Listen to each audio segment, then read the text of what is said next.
বাংলাদেশের সুপারস্টার শাকিব খানের নতুন সিনেমা বরবাদ, যেটা নিয়ে দর্শকদের মাঝে যেমন চলছে উত্তেজনা, তেমনই জন্ম হচ্ছে নানা সমালোচিত ঘটনার।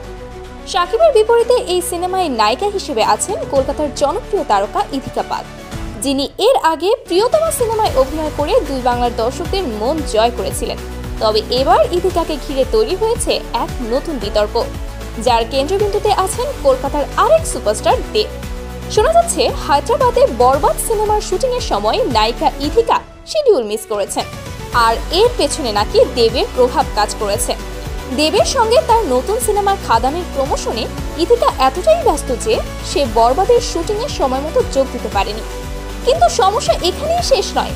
গুঞ্জন উঠেছে শাকিব খানের নায়িকা হওয়ায় দেব নাকি ইথিকাকে অপমান করেছেন এবং তাকে স্পষ্ট জানিয়ে দিয়েছেন যেন তিনি বরবাদ সিনেমায় কাজ না করেন।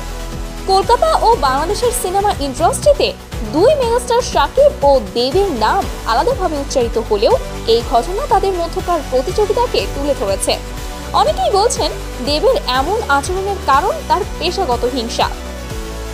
ইথিকা প্রিয়তমাতে অভিনয়ের পর থেকেই দুই বাংলার দর্শকদের কাছে তবুও পরিচিত হয়ে উঠেছে, আর এই জনপ্রিয়তাকে কাজে লাগিয়ে সে শাকিবের সঙ্গে দ্বিতীয় সিনেমায় কাজ করছে, যা দেব হয়তো সহজভাবে নিতে পারেনি। অন্যদিকে শাকিব খানের ভক্তরা মনে করছে দেব ইচ্ছাকৃতভাবেই ইথিকাকে চাপে রাখার চেষ্টা করছে, যাতে তিনি বাংলাদেশের সিনেমায় কাজ করতে না পারে।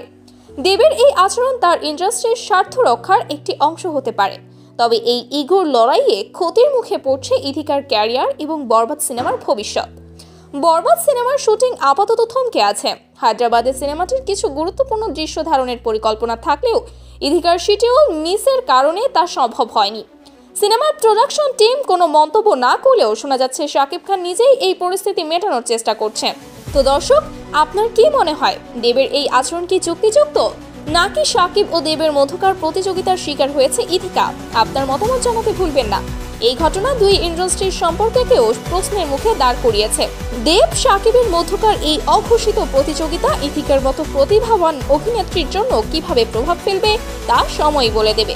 তবে একটা জিনিস নিশ্চিত, দুই বাংলার দর্শকেরা এখন অপেক্ষায় আছেন এই জটিলতা কবে এবং কিভাবে মেটে।